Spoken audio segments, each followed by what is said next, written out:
Welcome to my channel. Let's take a ride on the E-Way.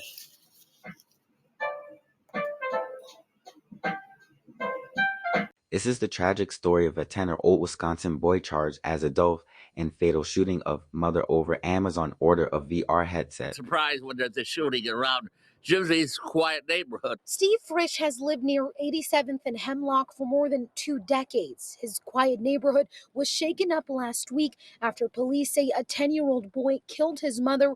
Frisch described the family as average. He just asked me how I'm doing and stuff like that. According to a criminal complaint, the boy originally told police he accidentally shot his mom when he was twirling the gun, but the next day, the family called police with serious concerns. They say the boy told his aunt he was actually aiming the gun at his mother. According to detectives, the boy said he got the gun because he was mad at his mom for waking him up at 6 in the morning and that she would not allow him to order a virtual reality headset from Amazon. Police say the boy told them he got the gun by taking his mom's keys to the gun safe. He says he took up a shooting stance and that he wanted to shoot the wall to scare her, but she walked in front of him. Family told the police the boy had, quote, rage issues all his life, and at 4 years old picked up a puppy by its tail and swung it around until it whined in pain. The criminal complaint states that 6 months ago, the 10-year-old filled a balloon with flammable liquid and set it on fire, which caused a sectional and carpet in their home to catch fire. A sibling told police the 10-year-old was meeting with a therapist who gave him a concerning diagnosis that led his mother to place cameras inside their home.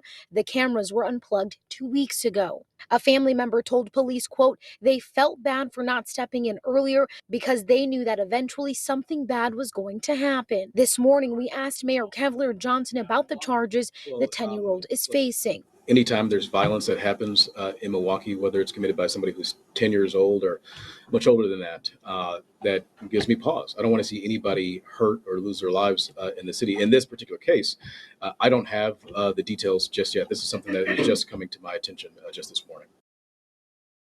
In with alarming new details about a Milwaukee mother who was allegedly killed by her 10-year-old son. This all happened last week near 87th and Hemlock, and that's where we find our Uba Ali this afternoon with the latest details. Uba, this is just heartbreaking. Yeah, Simone, and that 10-year-old boy is now being charged with first-degree reckless homicide, and he's being charged as an adult. Now, police initially reported that he was playing with the gun when it went off in this home behind me and struck his mother. According to a criminal complaint we obtained, family contacted Milwaukee police the day after the shooting with serious concerns. They say the boy told his aunt he was actually aiming the gun at his mother. According to detectives, that boy admitted to being mad at his mom for waking him up early that morning and not letting him buy something online. Family told police the boy has, quote, rage issues. According to that same complaint, one family member said they, quote, felt bad for not stepping in earlier because they knew eventually something bad was going to happen. Now, within the hour, we asked Mayor Cavalier Johnson about the charges the 10-year-old is facing. Look, anytime there's violence that happens in Milwaukee, whether it's committed by somebody who's 10 years old or much older than that, that gives me pause. I don't want to see anybody hurt or lose their lives in the city. In this particular case, I don't have the details just yet. This is something that is just coming to my attention just this morning.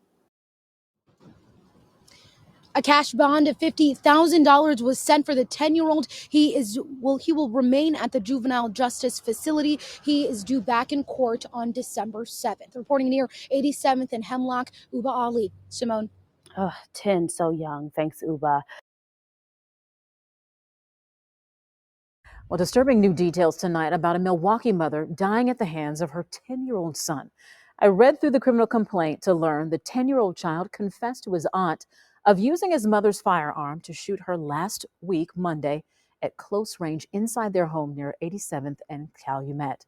That's on Milwaukee's north side. Now, when asked why, the court document reveals that the child admitted that he had retrieved the gun because he was mad at her for waking him up at 6 a.m. when he usually sleeps until 6:30. A Milwaukee boy charged with killing his mother when he was just 10 years old is now heading to trial as an adult. Police say he admitted to shooting the woman after she refused to buy him a virtual reality headset. Wisconsin law allows a child even this young to face adult charges for murder. New tonight, Sean Gallagher explains how the next fight in this case could send it back to juvenile court. For the kids who go through the Juvenile Justice Center on Watertown Plank Road, they get a number of benefits they wouldn't otherwise have if they committed those crimes just a few years later. But for the boy who was under this roof Tuesday, he may not get any of those opportunities if he's tried as an adult for killing his mother. He's a boy who should be starting school, practicing his ABCs, and coloring inside the lines.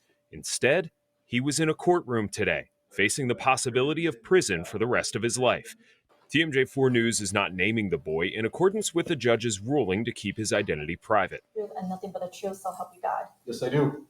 Milwaukee Police Detective Timothy Keller replayed what happened last November and how he may have slipped up, believing the boy's first explanation of what happened, that the gun accidentally went off while he was playing with it. I wanted to believe that something like that were the truth and that it wouldn't come to this. Ultimately, the boy will go to trial. He's currently charged as an adult, but that could change. The stakes are very large. We're dealing with a 10-year-old boy here. Jonathan Lavoie is a defense attorney with no affiliation to this case. He explained how the next step is going through a reverse waiver process, essentially an attempt to have the case sent through the juvenile court system instead of the adult system. So the judge has to listen to additional testimony now about whether the system can adequately deal with this child's needs and whether the adult court system is the right place for this child. Lavoie says on the juvenile side, there are resources for the boy and his family, counselors, social workers, wraparound services to try and rehabilitate this child.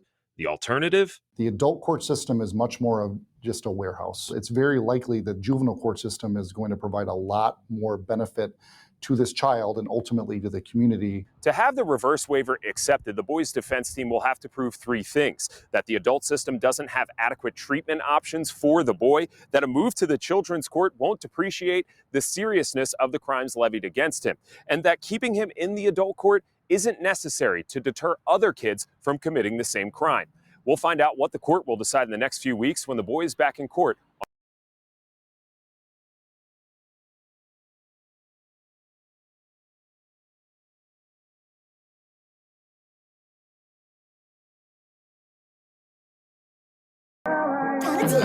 Like what it do, ayy.